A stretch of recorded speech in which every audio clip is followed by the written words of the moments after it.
Hello दोस्तों, नमस्कार, आदाब, सत श्री अकाल सभी को। जीएस सिन्होकोड में आपका हार्दिक स्वागत और अभिनंदन करते हैं। आज बात करेंगे एनआईए रिलेटेड साथियों के लिए क्या महत्वपूर्ण अपडेट है। बड़ी अपडेट है बीपीएससी टीआरई 1 और टीआरई 2 को रिजल्ट को लेकर, जो बीपीएससी में एनआईएस को शामिल किया गया था, वो रिजल्ट कब तक आ रहा है उसको लेकर अपडेट है।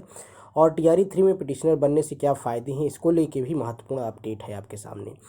दूसरी चीज़ है कि वहाँ पर जो टीम है दीपक कुमार जी की और आशुतोष जी की, वो लगातार काम कर रही पिटिशनर बनाने का भी, और भी सारी अन्य महत्वपूर्ण अपडेट है। चलिए इसके बारे में आपको डायरेक्ट हम बात कराते हैं, उनसे सुनते हैं आपका क्या, उनका क्या कहना है और रिजल्ट को भी लेके क्या अपडेट है। वन का सुनवाई होना था, लेकिन सर छुट्टी पर थे, इसलिए वह सुनवाई नहीं हो पाया। और चूंकि अजय कुमार शरण सर 9 अप्रैल सेवा से रिटायर हो जा रहे हैं, 10 अप्रैल को उनका रिटायरमेंट है, तो 9 तक ही वो सुनवाई करेंगे। उम्मीद करते हैं कि रिटायरमेंट के पहले वह जरूर इस केस को कंक्लूड करेंगे। हालांकि बिहार सरकार को अभी काउंटर एफिडेविट देना है। अगर वो काउंटर एफिडेविट समय पर जमा कर देता है तो टीआरई 1 के लिए जैसे ही केस समाप्त होगा, उनका ज्वाइनिंग का प्रक्रिया एकदम अंतिम दौर में है, उनकी भी हो जाएगी।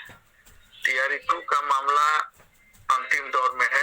आप सभी जानते हैं कि उसका रिजल्ट का प्रकाशन कभी भी हो सकता है। विभाग के द्वारा यह आश्वस्त किया गया है कि अधिक से अधिक अप्रैल के प्रथम सप्ताह तक समय लगेगा। इसके पहले भी आपका रिजल्ट का प्रकाशन हो सकता है। तो आप जरा सा भी परेशान मत होइए, आपका काम अंतिम दौर में है। क्योंकि पहले ही बताया गया है कि रिजल्ट कुछ अनुमान से ज्यादा आ जाने के चलते रिक्ति को समायोजित करने में दिक्कत हो रहा था। और उम्मीद करते हैं कि बिहार सरकार शिक्षा विभाग उन रिक्तियों को भी अब उपलब्ध करवा लिया होगा। इसलिए टीआरई 2 के रिजल्ट पर भी बहुत ज्यादा समय नहीं लगेगा और मार्च के अंत होते होते या अप्रैल के प्रथम सप्ताह तक रिजल्ट जरूर प्रकाशित होगा। और प्रकाशित होने के बाद काउंसलिंग की डेट भी जल्द आ जाएगी, ऐसी उम्मीद की जा सकती है।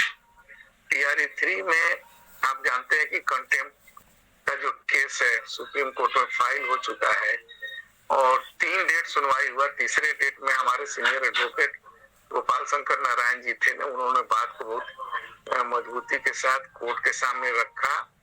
और कंटेम्प्ट में सबसे जरूरी काम होता है कि केस को मंजूर कर लेना, और न्यायाधीश ने कंटेम्प्ट एप्लीकेशन को एक्सेप्ट कर लिया। और एक्सेप्ट करने के बाद उन्होंने शिक्षा विभाग के एसीएस सहित सभी पदाधिकारियों को अवमानना का नोटिस जारी कर दिया है।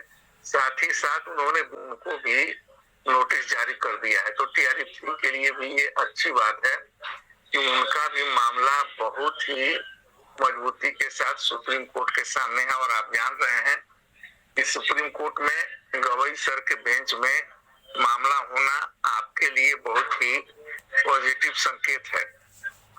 बाकी रह गई कि बहुत सारे लोग मनदीप सर से बात करने के बाद, चूंकि जो टीआरई 3 की लड़ाई चल रही है वो बचे हुए सीटों के लिए चल रही है, क्योंकि नियुक्ति प्रक्रिया पर कोई भी सवाल नहीं किया जा रहा है। इसलिए कि नियुक्ति प्रक्रिया पर सवाल करने से लोगों को जिनकी नियुक्ति हो गई है उनकी नियुक्ति प्रभावित होती और आपको भी कोई लाभ नहीं हो पाता। इसलिए माननीय हम लोग के वकील जो हैं एडवोकेट ऑन रिकॉर्ड, उन्होंने कहा कि नहीं, जिस प्रकार उत्तराखंड में हम लोगों ने बचे हुए सीटों पर कोर्ट से आग्रह किया और उस पर डिसीजन मिला है, तो सेम उसी को इन्होंने सुप्रीम कोर्ट में टीआरई 3 के मामले में भी रखा है। उसी स्ट्रेटेजी को लेकर चल रहे हैं और उम्मीद यही है कि जो सीट बचा हुआ है उसका आंकड़ा जो विधिवत है, मनदीप काला सर ने कहा है कि आप टीआरई के आरटीआई के माध्यम से प्राप्त कर लें।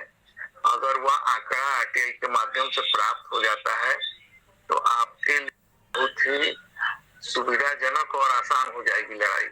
इसके लिए 2-3 आरटीआई जो है हमारे टीम के लोगों ने, टीआरई 3 के लोगों ने किया हुआ है और उम्मीद करते हैं कि उसमें जल्द जाएगी और इसके बाद जो है सुप्रीम कोर्ट में नेक्स्ट जो डेट है उस पर सुनवाई मजबूती के साथ होगी। तो 2 से 3 डेट में कंटेम्प्ट पिटीशन भी फाइनलाइज हो जाएगा। उसके पहले बहुत सारे लोगों ने यह इच्छा जाहिर की थी कि हम भी उसमें शामिल होना चाहते हैं। तो इस संदर्भ में हम लोगों ने वकील साहब से बात की थी। वकील साहब लाइव भी आए थे दीपक जी के साथ। उन्होंने कहा था कि आप अगर बनना चाहते हैं पिटिशनर तो अवश्य बनिए, क्योंकि उम्मीद यही है कि जो भी आदेश होगा वह पिटिशनर पर ही होगा। ये आप मत समझिएगा कि पोर्टल खुलेगा तो सबके लिए खुलेगा। तो उस दिशा में बहुत सारे लोग पिटिशनर बनने के लिए इच्छुक हैं और टीआरई 3 का बिहार में आशुतोष जी और उनकी टीम देख रही है। उसमें दीपक जी और उनकी टीम भी सहयोग कर रही है।